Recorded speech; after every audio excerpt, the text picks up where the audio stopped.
All right, let's dive in. Today, we're going deep on building Olympic swimmers. We're talking about taking a brand new USA swimming team and turning them into Olympic champions. Sounds like a challenge. It is, Yeah. but that's why we're here. We've got this FINA manual on teaching and improving swim technique. Oh, that's a great It resource. is, right. I was expecting, something super dense and technical, but surprisingly insightful. You know what's really interesting about this manual? It's not just about creating elite athletes. Well, It's about elevating swimming instruction globally. They want to make sure everyone's learning to swim correctly. that's cool. So are we, training babies now? Where do we even start with building these future Olympians? Well, the manual emphasizes the importance of starting early, like really early. We're talking 6 months to 3 years old. Oh, hold on. 6 months. That seems... I know, right? But think about it. It's not about teaching them to swim laps at that age. It's about introducing them to the water, helping them develop those fundamental motor skills. So, getting them comfortable splashing around? Exactly. It's about stimulating their psychomotor development, their cognitive development, even their social skills. Okay, so it's not just about doggy paddling anymore. It's about, building a well-rounded athlete from the ground up. Precisely. And that brings us to this key concept in the manual, aquatic readiness. Aquatic readiness. Yeah, it's all about developing those core skills that lay the foundation for learning proper swimming techniques. Think of it like this. A baby learns to crawl before they walk, right? Makes sense. Same thing in the water.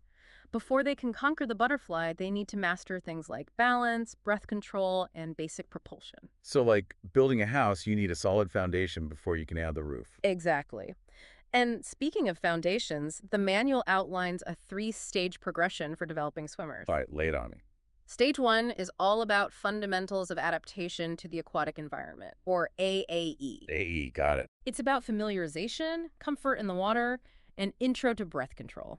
We're talking basic balance, elementary propulsion, and even manipulating objects in the water. So, playing games, having fun. Exactly.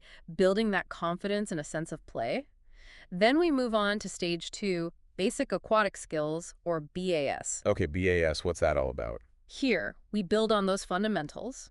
We're focusing on dynamic balance, think rolling and rotating in the water. Breath control gets more advanced. Not just holding their breath anymore. Right.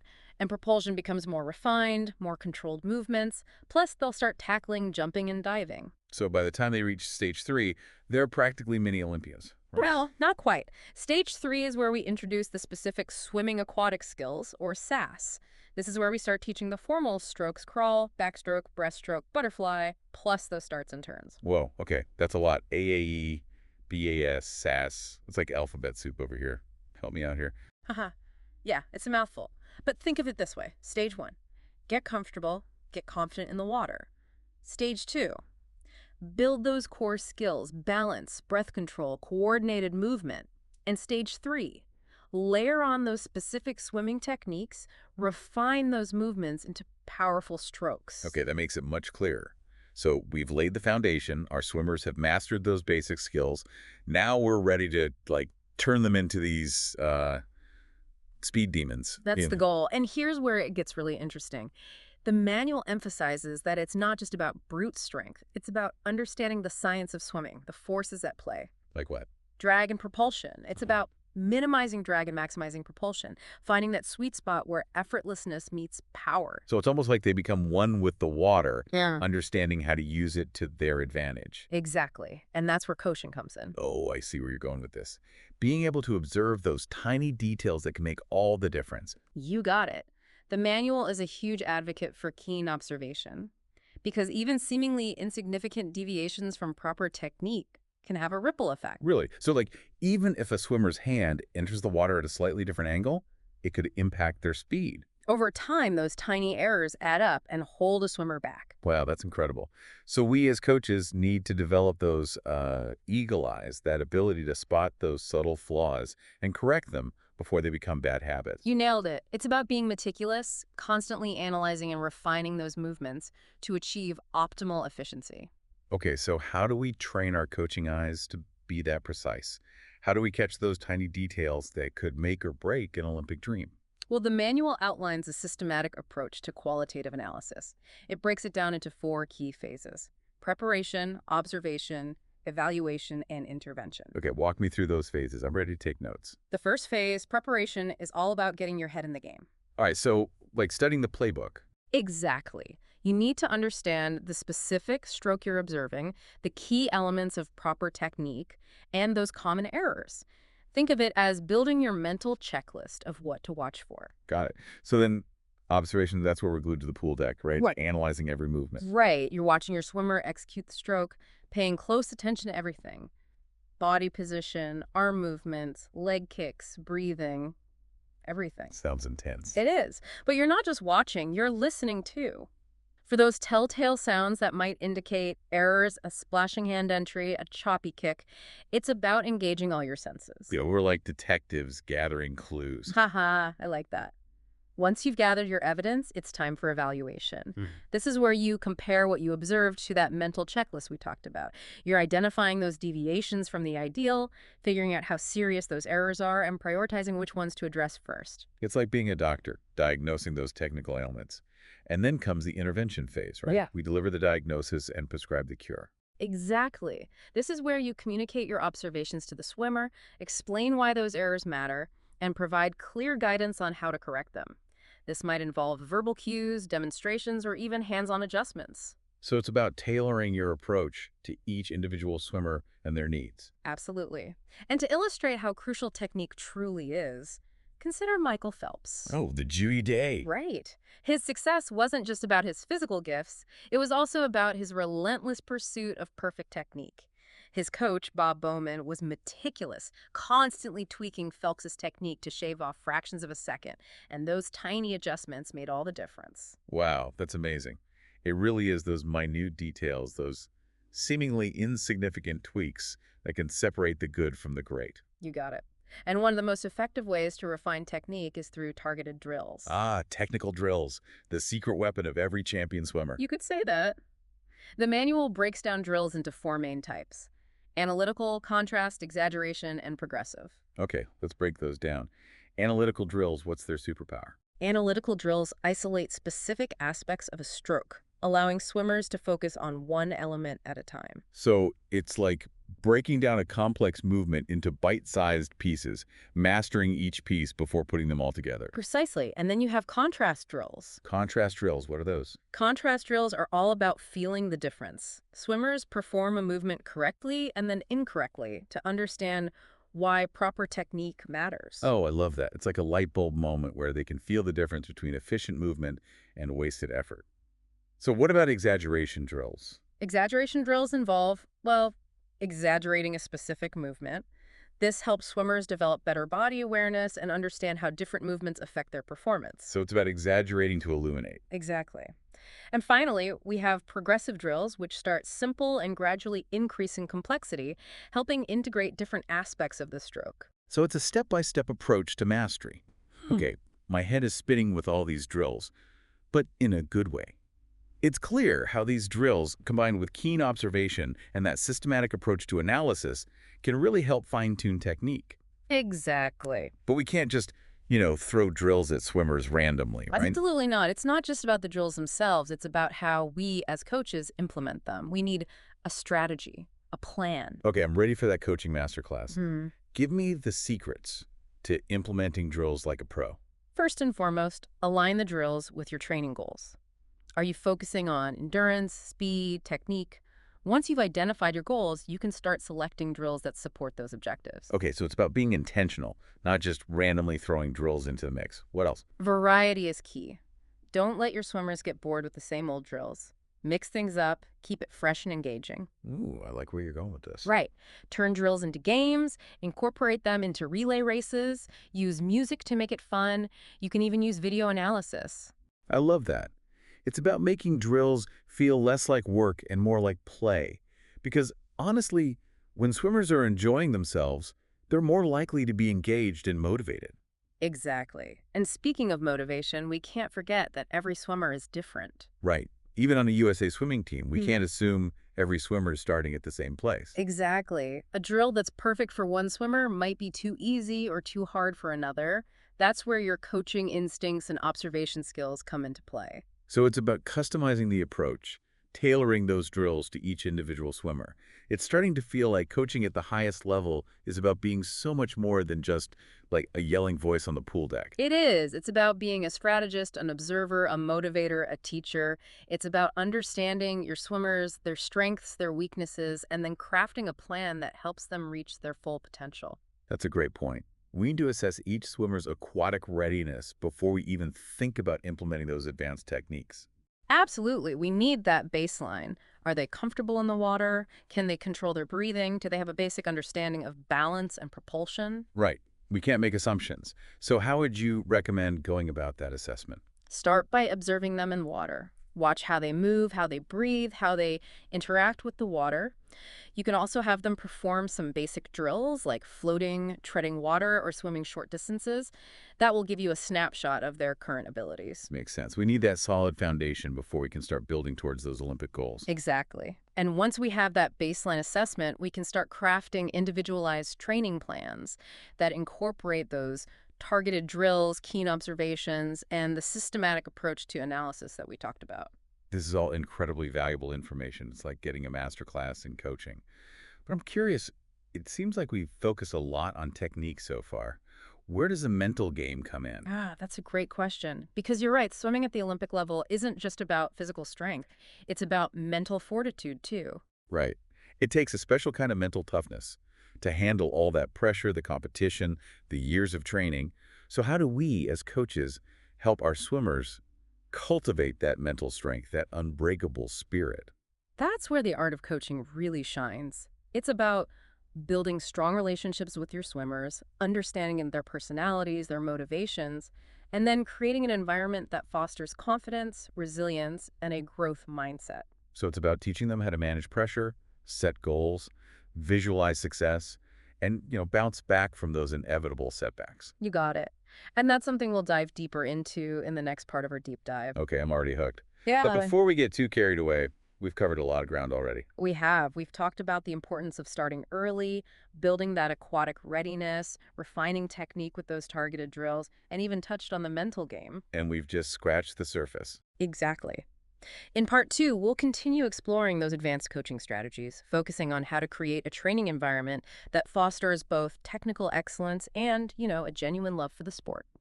Welcome back to our deep dive into creating Olympic swimming champions. We left off talking about the importance of the mental game. Yeah, that was fascinating. It's amazing how much goes into building a champion swimmer. It's not just about physical strength and technique. Exactly. There's so much more to it. And before we dive into more strategies, I think it's important to take a step back and think about the big picture. Okay, I'm all ears. Big picture, what do you mean?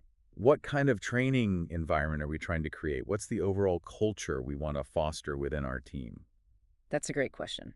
I mean, we want to build a team that can dominate on the world stage, right? But we also want to develop well-rounded athletes, individuals who are not only physically strong, but mentally tough, resilient, and, who genuinely love the sport. Exactly. It's about fostering both technical excellence and a love for swimming. We want swimmers who are passionate, who thrive on challenge, and who are intrinsically motivated to reach their full potential. Okay, I love that vision. So how do we translate that into a tangible training program? Like, where do we start? Well, I think it goes back to what we talked about earlier, starting early. Remember those 3 stages of development? AAE, BLS, SAS? Of course, adaptation, basic aquatic skills, and specific swimming aquatic skills. Got it. We need to make sure those early stages aren't just a quick dip in the kiddie pool. Right. They lay the foundation for everything else. So for those coaches working with like the little guys, those future Olympians, what kind of activities or drills would you recommend for those early stages? In the AAE phase, it's all about fostering a sense of comfort and playfulness in the water.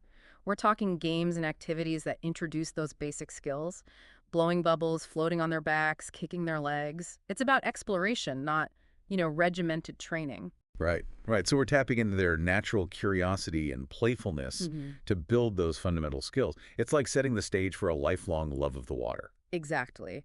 And as they progress to the BAS stage, we can introduce drills that focus on more advanced skills. Things like streamline glides, torpedo kicks, underwater games.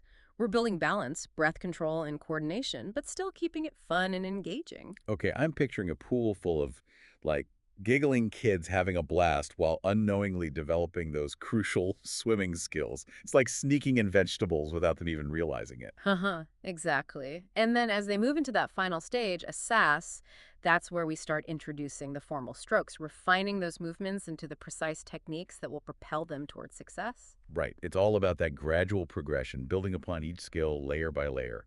And speaking of building, once those foundational skills are in place, it's time to start fine-tuning those technical details, right? That's where those keen observation skills and targeted drills come in. Absolutely. We need to be able to spot those tiny flaws, like a dropped elbow during freestyle, or a flat kick in butterfly, or even a head that's not aligned with the spine. It's about training your eyes to see beyond the obvious. So we're talking about developing those, like, X-ray vision coaching eyes, seeing those tiny imperfections that others might miss. Exactly. And once you've identified those areas for improvement, you bring in those technical drills. Okay, coach, let's get specific. Give me some examples of those go-to drills that every coach should have in their arsenal. Well, one of my favorites for freestyle is the fingertip drag drill. This helps swimmers maintain a high elbow position and a streamlined body position, which reduces drag and increases efficiency. For breaststroke, the kick with the board drill is great for isolating and perfecting that powerful whip kick. And for butterfly, you can't go wrong with the one-arm butterfly drill, which helps develop strength and coordination in each arm. Okay, those are great examples. But as we discussed earlier, it's not just about throwing drills at swimmers randomly. It's about being strategic and tailoring those drills to each individual swimmer's needs and abilities. Absolutely. And feedback is crucial to that process. We need to communicate our observations clearly, offer specific suggestions, and, encourage a growth mindset. Right. We want our swimmers to feel empowered, not defeated, by feedback.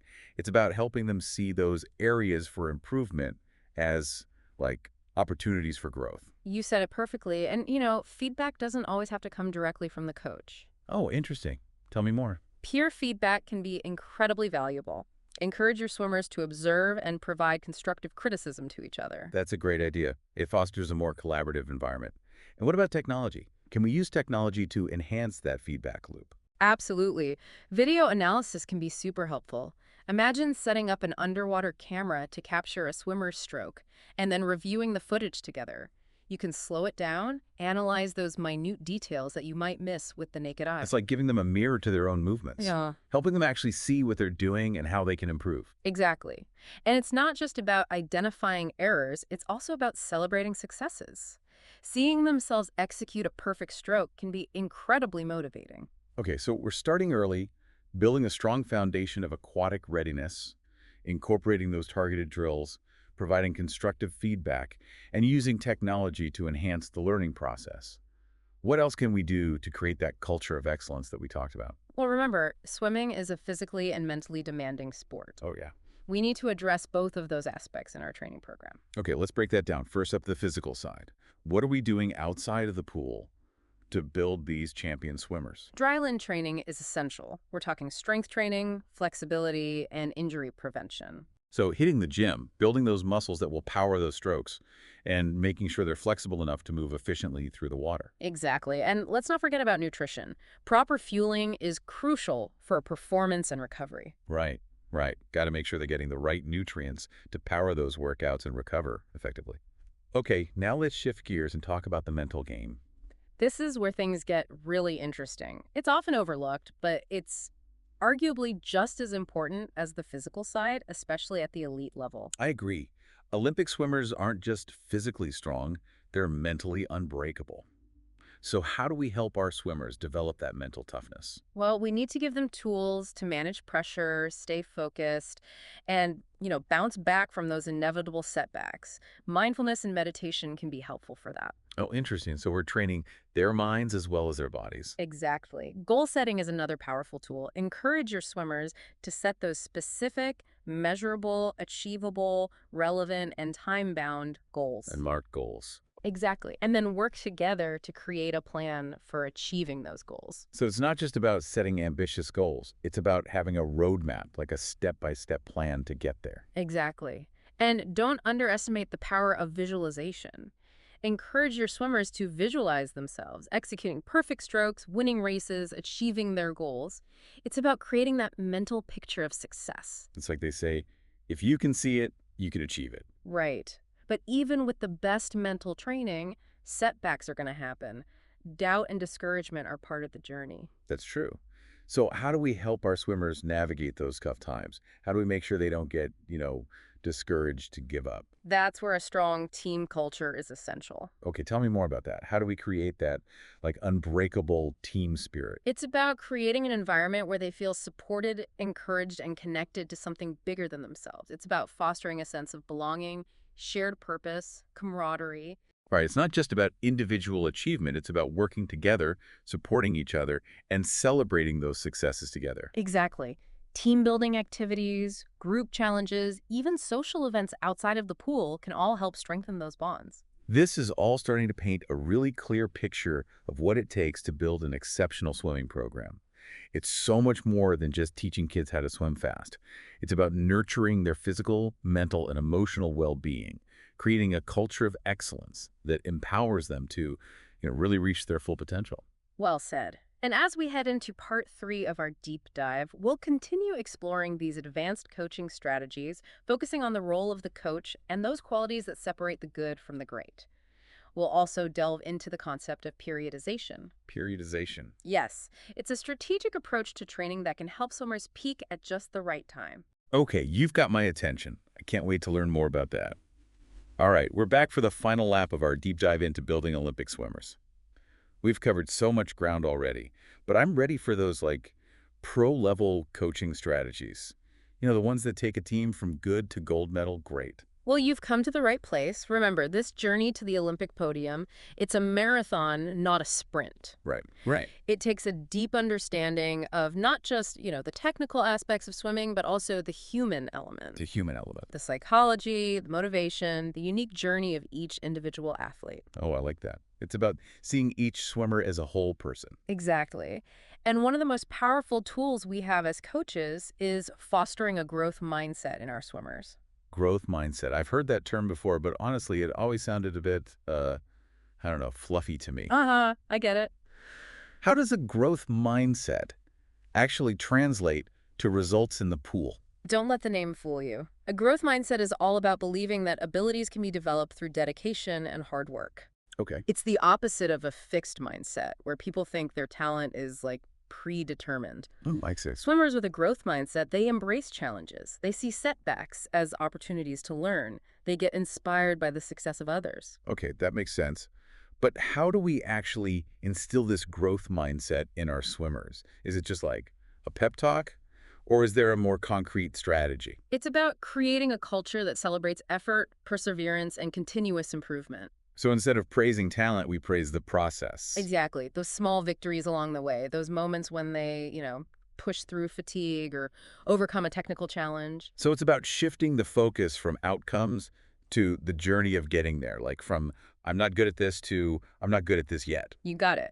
And it's not just about words. It's about creating a training environment that encourages risk-taking. Risk-taking. Yeah, where mistakes are seen as part of the learning process. We want our swimmers to feel safe, to try new things, to push their boundaries, knowing it's okay to mess up sometimes.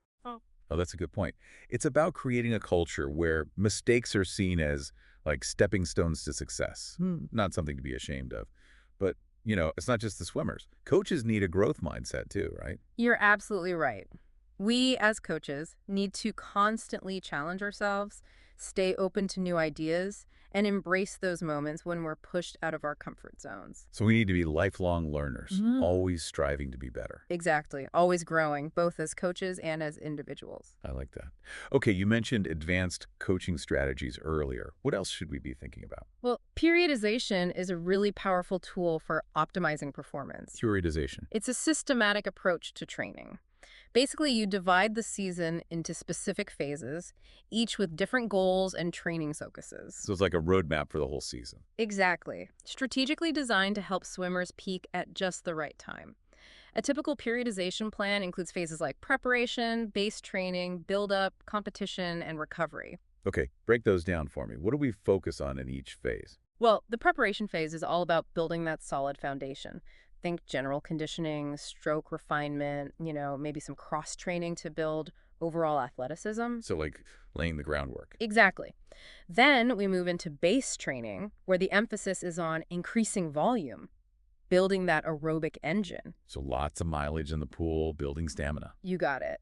And then as we transition into the build-up phase, things get more intense. We start incorporating more speed work, interval training, and even some race pace simulations. Oh, so now it's about sharpening those racing skills. Exactly. And then comes the competition phase, where the focus shifts to tapering and fine-tuning those race strategies. Wait, tapering. So we're like doing less as the competition gets closer? Exactly. Tapering is about reducing training volume in the days or weeks leading up to a big competition.